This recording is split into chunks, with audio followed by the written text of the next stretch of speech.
உங்களை கொல்றதுக்குன்னு விட்டுருந்தாருன்னா தாயின் கர்ப்பத்தில் உங்களை கைவிட்டிருப்பாரு. அன்னைக்கு உங்களை காப்பாத்திட்டாருன்னா என்ன அர்த்தம்னா கடைசி வரை உங்களை காப்பாற்றுவார்னு அர்த்தம்.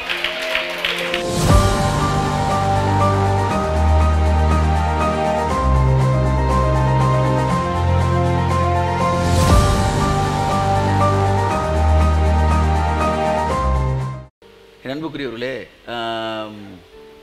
தைரியமாய் வாழ்வது என்பது தேவனோடு நடக்கும்போது எப்படி உங்கள் இயல்பான ஒரு கேரக்டராக மாற முடியும். நீங்கள் பயந்தவர்களாக இருந்தாலும் நீங்கள் பயப்படுறேன்னு சொல்லிக்கிட்டே தைரியமாக இருக்கலாம். ஆமாம், நீ அவர்கிட்ட போய் ஓன்னு அழுது ஆண்டவரே எனக்கு பயமாக இருக்காண்டவரேன்னு சொல்லிவிட்டே நீங்கள் தைரியமாக விளையாடலாம். அப்படித்தான் பைபிளில் இருந்த ஆட்கள் கூட இருந்திருக்கிறாங்க. ஒரு லெவலுக்கு மேலே உங்களுக்கு இதெல்லாம் ஸ்டாப் ஆகி போயிடும். உங்கள் தைரியம்ன்றது உங்கள் ரத்தத்தில் கலந்த ஒரு விஷயமாக மாறிடும்.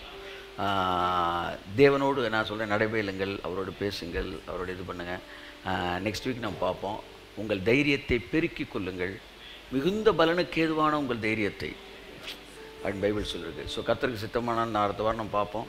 Let our boldness be increased. நீங்கள் மாற்றி எழுதும்படி அழைக்கப்பட்டவர்கள். உங்கள் வாழ்க்கையை சுற்றி இருக்கிற எல்லா விஷயங்களும் மாற்றி எழுதும்படி அழைக்கப்பட்டவர்கள். உங்களுக்கு எதிராக உருவாக்கப்படுகிற எந்த ஆயுதமும் அதை உருவாக்கி கொண்டிருக்கிறவன் வீட்டிலே வெடிக்கும், உருவாக்கி கொண்டிருக்கிறவன் மடியில் வெடிக்கும். மொழிபெயர்ப்பு அப்படி தான் சொல்லுது. அது எங்கே உருவாக்கப்படுதோ அங்கேயே வெடிச்சிருமா. பாம் செஞ்சுக்கிட்டு இருக்கும்போது பாம் செய்கிற இடத்துல வெடித்து கேள்விப்பட்டிருக்கீங்களா? அதுதான் நடக்கும். அவன் எதை உருப்போடுகிறானோ அதான் கர்த்தர் சொன்னார், வந்து என்ன மரத்தை அவன் செஞ்சானோ ஆமான்னு அந்த மரத்தில் தான் அவன் செத்தான். எந்த கத்தியை தீட்டினானோ கோலியாத்து, அதே கத்தியெல்லாம் கோலியாத் செத்தான். பைபிள் ஃபுல்லாக பாருங்கள், துன்மார்க்கன் தான் வெட்டின குழியில் தானே விழுவான். ஆகவே நீங்கள் தைரியமாக போயிட்டே இருங்க. உங்களை கொல்றதுக்குன்னு விட்டுருந்தாருன்னா தாயின் கர்ப்பத்தில் உங்களை கைவிட்டிருப்பாரு. அன்னைக்கு உங்களை காப்பாற்றிட்டாருன்னா என்ன அர்த்தம்னா கடைசி வரை உங்களை காப்பாற்றுவார்னு அர்த்தம். காப்பாற்றுவார். ஒரு நாளும் உங்களை கைவிட மாட்டார். இன்னும் அழகாக சொன்னால் உங்களை எங்கேயுமே விட்டு கொடுக்க மாட்டார்.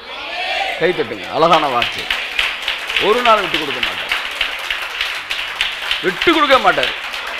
நீங்கள் கெட்டவனாக இருந்தாலும் விட்டு கொடுக்க மாட்டார். அருண் சொல்லுவார், என்னடா பண்ண போனோம், என்னடா பிரச்சனை, இப்படி ஆகி போச்சு, உனக்கு என்ன கொடுக்கணும், நான் கொடுக்குறேன்டா. இதுதாங்க சிலுவையில் நடந்துச்சு. சிலுவையில் தான் நடந்துச்சு.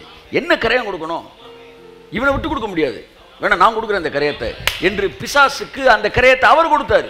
அந்த தேவன் இன்றைக்கு இருக்கிறார். தைரியமா போங்க. அவர் இருக்கிற வரைக்கும் உன்னதமானவரின் மறைவில் இருக்கிறவன் சர்வ வல்லவருடைய நிழலில் தங்குவான்.